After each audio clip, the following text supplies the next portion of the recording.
हम ये बताना चाहते हैं कि इंसान मरे बाद उसके मौत के बाद वो कहाँ जाता है, वो चीज़ के लिए हम ये बाइबल और जो सुसमाचार के पत्र है हम बांट रहे हैं और आपको बता रहे हैं कि भाई सच्चाई क्या है।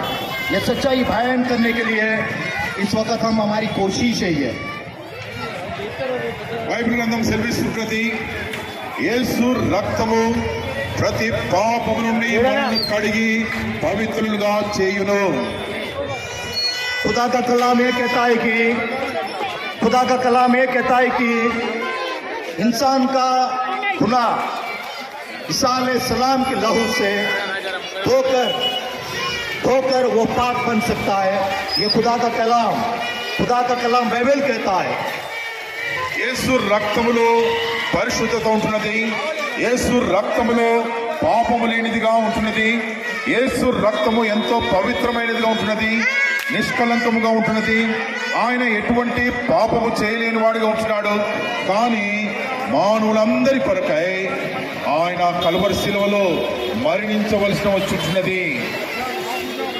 प्यारे भाइयों बहनों, प्रभु यीशु मसीह का लहू में, उसके लहू में कोई दाग नहीं है, कोई गलत नहीं है, ना कोई गलती की पहचान नहीं है।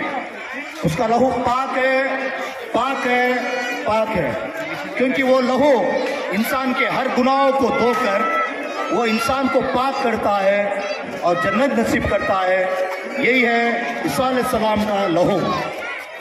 ఆయన మరణించి సమాధి చేయబడి మూడవ దినమున తిరిగి లేచినటువంటి మృత్యుంజయుడుగా ఉంటున్నాడు। ఆయన మొదటివాడు కడపటివాడుగా ఉంటున్నాడు। ఆయన మరణించి సమాధి చేయబడి తిరిగి లేచినటువంటి ఎవరు కూడా ఈ సృష్టిలో ఎవరు కూడా లేరు। ఆయనను పోలినటువంటి దేవుడు మరొక దేవుడు ఎవరు కూడా లేరుగా ఉంటున్నారు। प्यारे भाइयों, ईसा अलैहिस्सलाम इस दुनिया का वो बादशाह है, वो दुनिया का बादशाह है, बादशाहों का बादशाह है। और सच्चा खुदावन वो है ईसा अलैहिस्सलाम।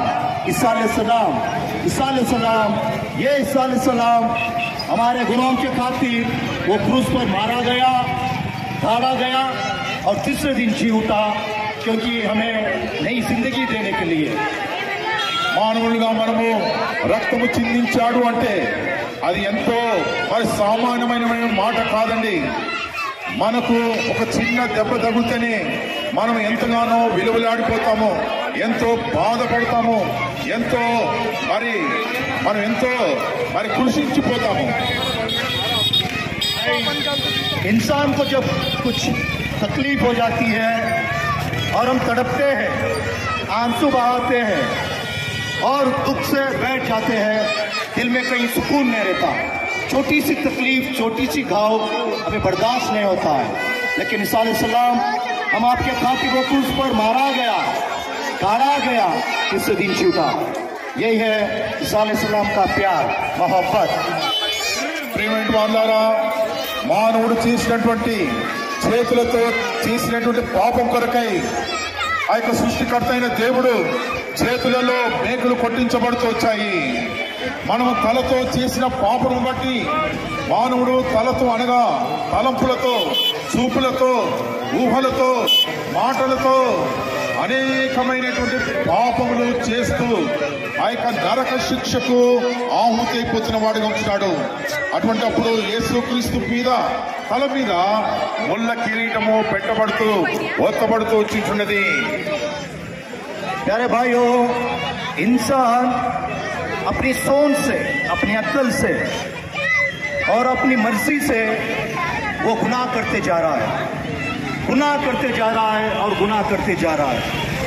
तो ऐसे गुनाहों के खातिर ईसा अलैहिस्सलाम तुम्हारे और मेरे खातिर वो क्रूस पर कांटों का मुकुट पहना है, अपनी पूरी सजा उसने भुगता है।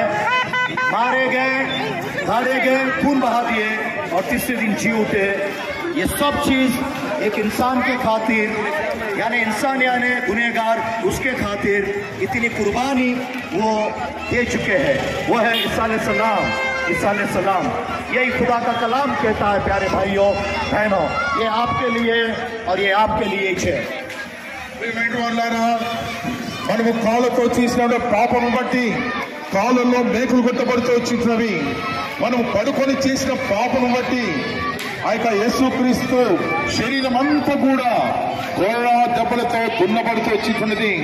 అంత మాత్రమే కాదండి, మనము పడుకొని చేసిన పాపము బట్టి, మానవుడు పడుకొని చేసిన పాపము బట్టి ప్రక్కలో బల్లెపు పోటు మరి పొడవబడుతూ వచ్చినది. ఎంతో ఆ యొక్క కలవరి శిలువలో, ఆ యొక్క మండుటెండలో ఎంతో ఘోరమైనటువంటి, ఎంతో కష్టతరమైనటువంటి, క్రూరమైనటువంటి, బాధకరమైనటువంటి మరణాన్ని పొందుతూ వచ్చాడు. ఆయన ఎవరంటే నిన్ను నన్ను సృష్టించినటువంటి సృష్టికర్త అయిన దేవుడు.